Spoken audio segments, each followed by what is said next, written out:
There's more to it than meets the ear.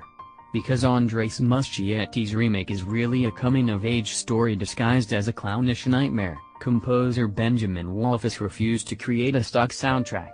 I didn't approach it as a horror at all, he told us. It's an adventure score. The source material's tone, which bounces between the happy-go-lucky zings of pre-adolescence and the terror of an otherworldly demon luring kids into sewers, made the 37-year-old Englishman work hard to avoid the cliched tension-release jump scare structure you hear so often in contemporary movies. He did so by waiting to see a rough cut before beginning his work, learning early on that he'd have to imbue the music with its own sense of journey and character depth. It's more about these kids growing together than the scares, after all. When Georgie meets Pennywise. Benjamin Wolfus. The chant you hear near the end is this very strange, 18th-century children's play song called Oranges and Lemons, and he actually had the idea to use it. There's a strange dissonance and dichotomy between the words and the melody. It's a conversation between bell towers, effectively trying to chase down a child who stole something from a market and who is eventually executed. There are lots of hidden messages in the song, which we were really excited about, particularly the words at the end about having your head chopped off. It became Pennywise's inner monologue. The song is 300-400 years old, as is Pennywise, which felt kind of perfect for his Victorian clown persona. You hear the chant whenever he's thinking about attacking. In the opening sequence, up to the title, we planted the seed of Oranges and Lemons sung by Solo Child in the beginning, and then you have the iconic paper boat chase and the drain conversation, where Georgie meets Pennywise. What we did is we disguised the Oranges and Lemons song as a kind of play song you might hear at the circus, because Pennywise is talking about cotton candy and popcorn. After the horrific attack, there's a visually potent sequence where we cut to black, and out of the center of the screen there's this pin of light that gets bigger and bigger and turns into a tunnel. As the camera rotates, you see the title, "It Come Toward You," which gave me the opportunity to use a totally over-the-top crescendo from something quite small to the song being literally screamed in your face. Those are actual kids screaming. We had a group of very talented and wonderful kids sing it in all different characters, quietly, whispered, angry screaming.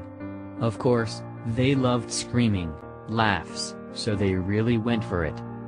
The dairy theme. I didn't pull inspiration from any physical places, it was more about how it felt on the screen. I wanted it to feel like Derry had real history, in the sense that it's a town that has always wanted to be at peace, has tried to do everything right, but can just never quite escape Haiti's presence.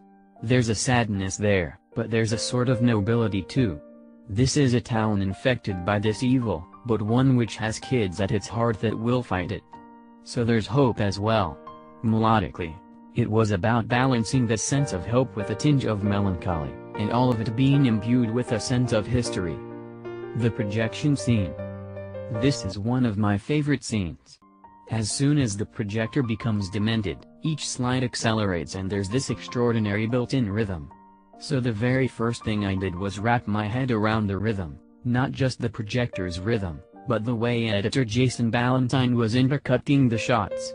There's basically a ramp of tension that builds right to the end, when the garage door comes up, but within that there are certain plateaus where you build and you go to one place and you think, okay, that must be the height, but then you go even further, and then you go even further. It becomes larger than life, physically. He's magnified by the projector and becomes this enormous version of himself. So, musically, we have to go beyond anything we've done up to that point to communicate that, but be very much locked into the mechanical world of the slides, the binary nature of the light. One of the most basic parameters of music is figuring out whether you have sound or silence. So I was able to become very primal in the compositional choices there, using a lot of percussion and synths. We were very aware of how powerful the silence and the black on the screen would be. 29 Bolt Street. On one hand, it's the classic haunted house, but on the other hand, I didn't just want to do a cliché haunted house tension cue. It was all about, whose point of view are you playing from as a musician?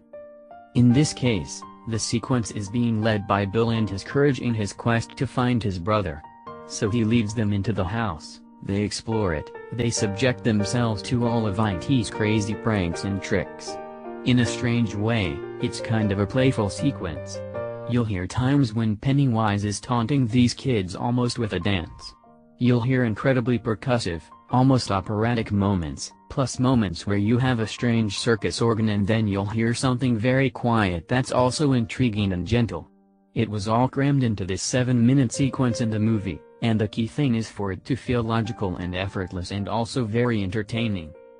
We wanted the audience to be fascinated with this insane place.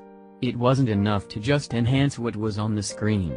It had to feel like Pennywise was controlling every aspect of their experience and carefully orchestrating every moment. So his presence was everywhere, but it was felt in all kinds of varied ways, depending on the point of view of the character, like when Richie is suddenly confronted with all the clowns in the clown room, and Eddie is confronted with the leper. It fascinated me that all the adults on the screen are all infected by this evil. They're almost as bad as Pennywise himself. Traditionally, you portray kids with a sense of innocence and a sense of levity, and the adults get the big themes. But in this case that was entirely flipped. All the adults could be summed up in one tone or in one color, whereas the kids had this incredibly multifaceted, rich character depth, which I had to work very hard to capture in the score. The Blood Oath. This sequence, musically, comes in two parts. The first half of the cue is Bill cutting their hands, but then there's a moment where they all hold their hands and there's a kind of shift, when he cuts Beverly's hand. The flute comes in and the guitars come in and the orchestration shifts and the tonality shifts to something much more hopeful. I was going for a sense of depth. They deeply mean this oath from the bottom of their hearts. They're swearing on their lives that they'll come back. And then in the second half, when they're just looking at each other, it's like they're kids again. It's them promising that they'll always be friends and that they'll always be a group, even though they'll go in their own directions. This experience is their journey from childhood to adulthood, their rite of passage.